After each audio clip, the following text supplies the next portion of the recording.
Bismillahirrahmanirrahim. Assalamualaikum warahmatullahi wabarakatuh. Innal hamdalillah wassalatu wassalamu ala Rasulillah wa ala alihi wa sahbihi wa mawala. La haula wala quwwata illa billahil aliyil azim. Bersyukur kita dengan bersama-sama melafazkan hamdalah alhamdulillahirabbil alamin. Berselawat kita kepada junjungan kita Nabiullah baginda Rasulullah Muhammad sallallahu alaihi wasallam. Allahumma shalli ala Sayyidina Muhammad wa ala ali Sayyidina Muhammad. Yang kami hormati dan yang kita muliakan semuanya, keluarga besar Pondok Pesantren Matlaul Anwar. Alhamdulillah udah ada 3 kampus.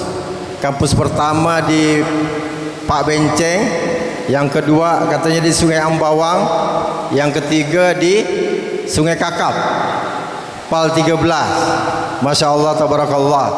Karena saya pun udah dipanggil Tok Iya, berarti datuk-datuk, udah punya cucu.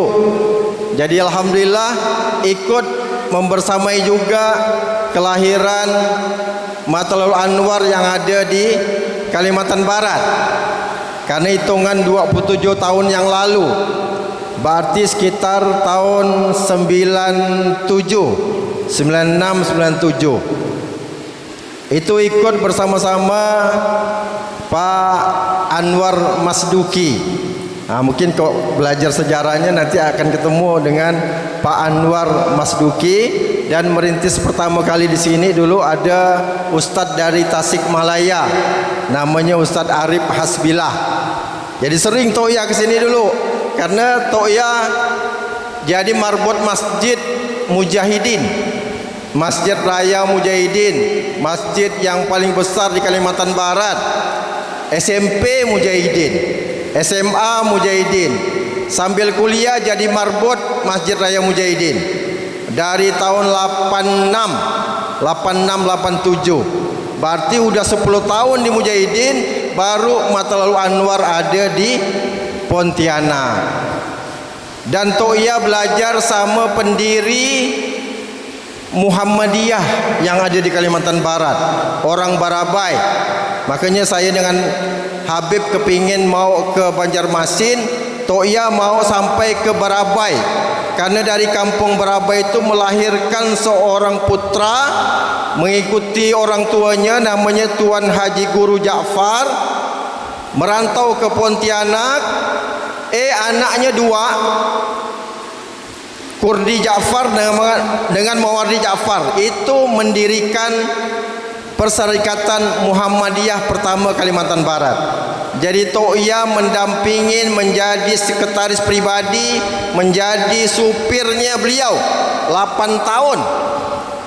Jadi Toya merasakan sekolah, kuliah tu tidak ada apa-apanya, tapi wasilah dekat sama beliau, belajar bagaimana cara beliau berkomunikasi, bersinergi, bekerja sama, menjalin silaturahim.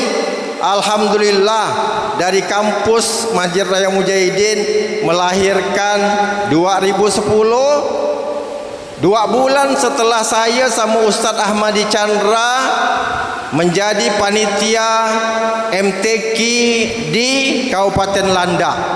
2010 bulan Juni, Juli, Agustus, 2 bulan setelah kami MTQ di Landak, Toya dapat rezeki di Punggur, di kampungnya Ustadz Ahmadi Chandra.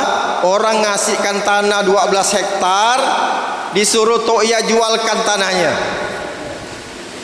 12 hektar jadi 400 kapling. Yang punya tanah saya tanya, berapa Bang Ahmad?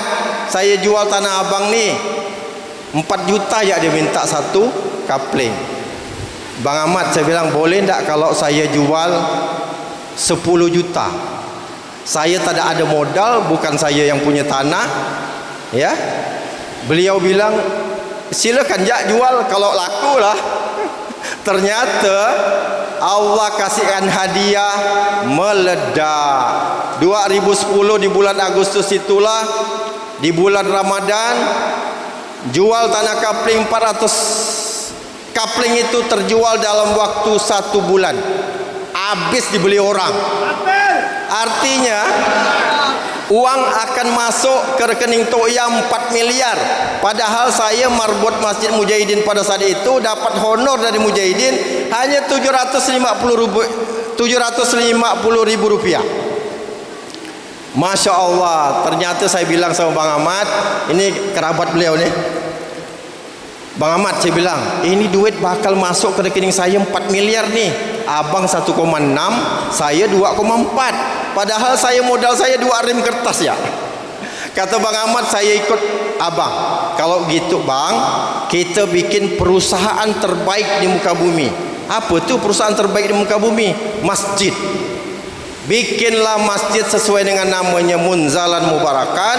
Doa Nabi Nuh di atas kapal, wa qul rabbi anzilni munzalan mubarakan wa anta khairul munzilin. Di Quran surah Al-Mu'minun ayat 29. Doa Nabi Nuh di atas kapal. Akhirnya kita bikinlah wasilah rezeki tadi ini, bukan duit Toya, bukan duit Bang Ahmad. Bikin masjid bentuk kapal. Sekaligus kita bikin di tahun 2011 2 masjid kapal di Ampera sama dengan Serdam. Wasilah doa daripada umat Islam Kalimantan Barat, masjid kapal ini beranak. Ada 28 masjid kapal se-Indonesia. Dan alhamdulillah sekarang ada pasukan amal solehnya 3.000. Dan 3.000 pemuda ini bisa mengantarkan beras ke pondok pesantren se-Indonesia 6.000 pondok, termasuk pondok ini. Cuma doakan masih belum mampu, karena udah kita hitung semua pondok pesantren yang ada di Indonesia itu perlu beras. Jadi pimpinan pondok tidak perlu mikirkan beli beras lagi.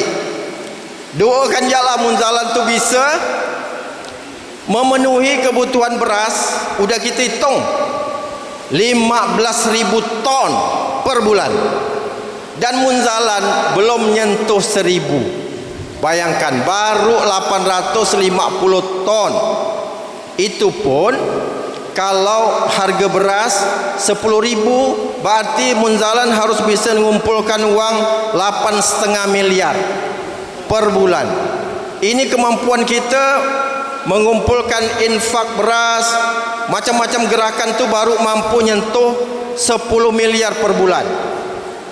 Makanya wasilah Habib Novel ini kita terinspirasi, karena tidak mungkin anak-anak muda ini kita giring semua ke Munzalan, tidak mungkin. Karena sifat orang Indonesia tu suka dia muncul sendiri, punya brand sendiri, punya gaya sendiri. Akhirnya dengan Masjid Ka'bah itu belum selesai di Punggur, tapi udah ada 10 Masjid Ka'bah di Indonesia. Ada di Gorontalo, ada di Jambi, ada di Padang, ada di Ketapang, ada di Putusibau, ada di Pemangkat, ada di Sanggau, ada 10 tempat. Nah, kita bikin, karena beras yang ada di Kalimantan Barat ini yang kita bawa ke sini, beras Munzalan itu dari Sragen, dari Klaten, beras Jawa, Delanggu. Padahal Kalimantan Barat ini juga berasnya tidak kalah. Kita bikin SBK sekarang, sedekah beras kampung. Jadi beras kampung kita, penggilingan kita kantong bagus-bagus. Nah, kita gerakkan anak-anak muda, bikinkan yayasannya, bikinkan masjid anak mudanya. Kemudian mereka mengadakan gerakan dan bergerak semuanya fokus kepada gerakan infak untuk mengumpulkan beras. Mudah-mudahan nanti beras ini bisa kita cukupi untuk pondok pesantren penghafal Quran. Dan ternyata gerakan ini juga dicontoh oleh yang lain. Ada yang mengumpulkan telur, ada yang mengumpulkan duit belikan baju santri, ada yang mengumpulkan uang untuk bayarkan listrik.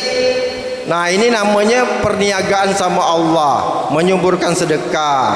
Dan kemudian perusahaan terbaik di muka bumi sebenarnya udah banyak. Tidak kurang dari 1 juta masjid di Indonesia. Tapi belum ketemu dia dengan alumni pondok pesantren. Artinya orang yang pegang masjid, yang udah punya perusahaan, harus mengundang santri-santri yang berprestasi. Ayo santri, kita kasih kesempatan mengabdi di masjid, kita kasihkan dia ihsan, kemudian disuruh dia gerakkan masjid, karena masjid udah berdiri duluan dan tempat-tempatnya strategis. Ini yang kita dakwahkan, supaya ketemu antara pemegang otoritas masjid dengan alumni pondok pesantren, bahkan penghafal Quran. Ini yang belum ketemu. Akhirnya santri terbaik lulusan pondok pesantren, karena tidak dapat kerjaan, akhirnya dia kerja serabutan lagi. Mestinya masjid yang mengundang ustadz-ustadz muda ini untuk berkhidmat, kemudian jamaah masjid mengadakan patungan usaha untuk dipegang oleh santri-santri pondok pesantren, alumninya gayung bersambut. Kalau enggak, hilang lagi dia. Kita doakan ya, mudah-mudahan gayung bersambut antara pemegang otoritas masjid dengan anak-anak muda lulusan pondok pesantren, bahkan penghafal Quran. Takbir, Allahu Akbar. Assalamualaikum warahmatullahi wabarakatuh.